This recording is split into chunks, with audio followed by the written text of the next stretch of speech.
Hi, Stone Nation. So today we're going through the monthly figures for December at Clough Rd. We're going to let you in to the operations for Clough Rd. We lost square footage at Clough Rd, but that's to be expected in December.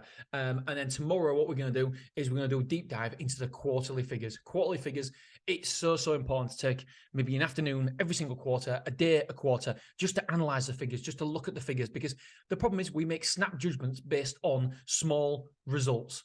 A small time frame, a small period, and we make snap judgments when it's ridiculous, really. We should be making every single decision based on monthly and quarterly figures, not weekly and certainly not bloody daily. But it's so hard that when you're in the midst of it, that we get influenced by the daily figures. And the great thing is, I had a conversation with Dan Bradbury yesterday, and he really, really helped me, because I was talking about, the cost of living, and he goes, I'll tell you a story. Somebody I know said their cost of living's gone up 3x, and they're not going to be able to afford this, afford this. And so he said, right, okay, why do you think it's gone up that much? Well, as I can tell, but money's coming out of my bank account. Blah, blah, blah, blah. The news is always talking about the cost of living. And he said, right, let's have a look at the data, and let's have a look at the figures. Let's have a look at the facts.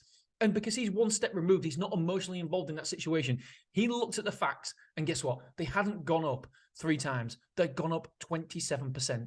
So the bills had gone up 27%. That is it, not 3 times. But because we're so influenced by the external noise around us, that they thought that person thought it had gone up 3 times, when really, in effect, it gone up 27%. But guess what?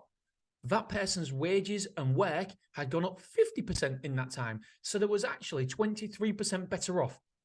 But that person was saying, we can't afford this, we can't afford that. So we've got to be so careful that the external noise of the news, and by the way, I don't listen to news because it's so bloody negative all the time. All it is negative. There's no way, it's never positive, is it? They never switch on the news and it's positive. You always get negatively influenced by the news. So I never ever watch the news, because I don't, your mindset and how you think and your positivity is so important. You need to protect that at all costs. You need to get away from negative people and anything with a negative influence. So, for example, the newspapers, don't read them either.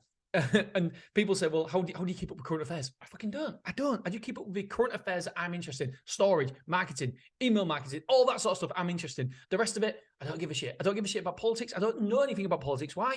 Because my little independent little vote is not going to change anything. And I'm never ever going to make the excuse to say that my business failed because of politics, because this party was in. It's just an excuse. So take all the excuses off the table. Whatever we do, take away the negative impact, the negative influence on other people around you, whether it be the news, newspapers, negative people, because your mindset, your positivity is so crucially important to your happiness. And we don't want that infecting us.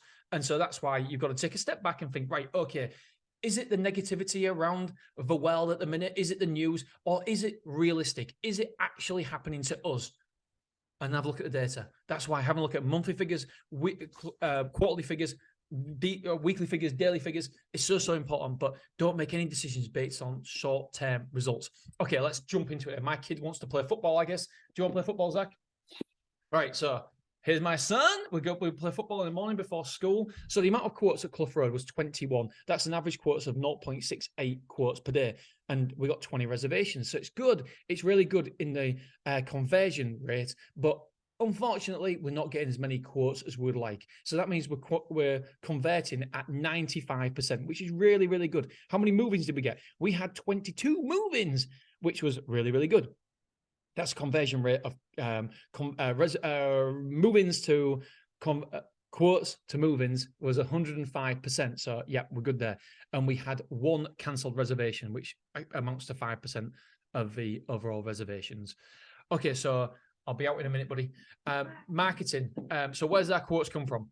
So Google was 18. He left the bloody door open. It's freezing. Google was 18 quotes. This is so professional. 18 quotes came from Google. That was 85%, 86% of our overall inquiries.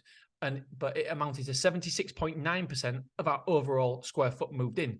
Word of mouth was no inquiries through word of mouth. However, we had 3% of our overall square foot moved in from word of mouth, because obviously the quoted the previous month. Signs was 2. That's 9% of our overall inquiries. However, it was 13% of our overall square foot moved in. Used before was 1. That's 5% of our inquiries. However, it was 7% of our overall square foot moved in. Right. So social media, 0 inquiries, 0 movings. So the cost per moving from advertising on Google was £151. So £151 was our cost for advertising per moving on Google, which amounted to, again, £1.55, £1.57. It was £1.57 per square foot from Google.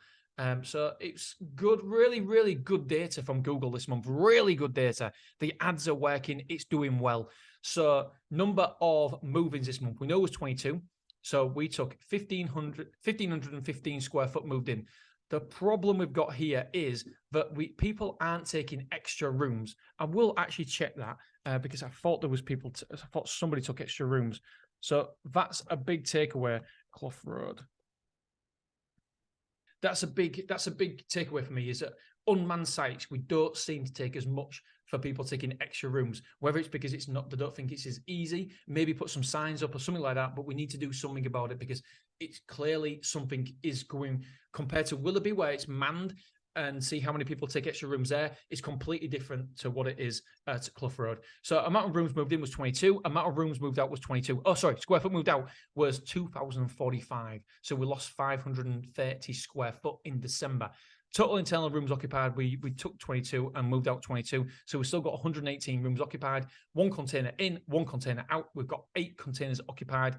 The store occupancy at the minute is 9,775, and that is an occupancy percentage of 55.48. Ultimately, we've been open 10 months and we've done 10,000 square foot. So you can't grumble at that whatsoever.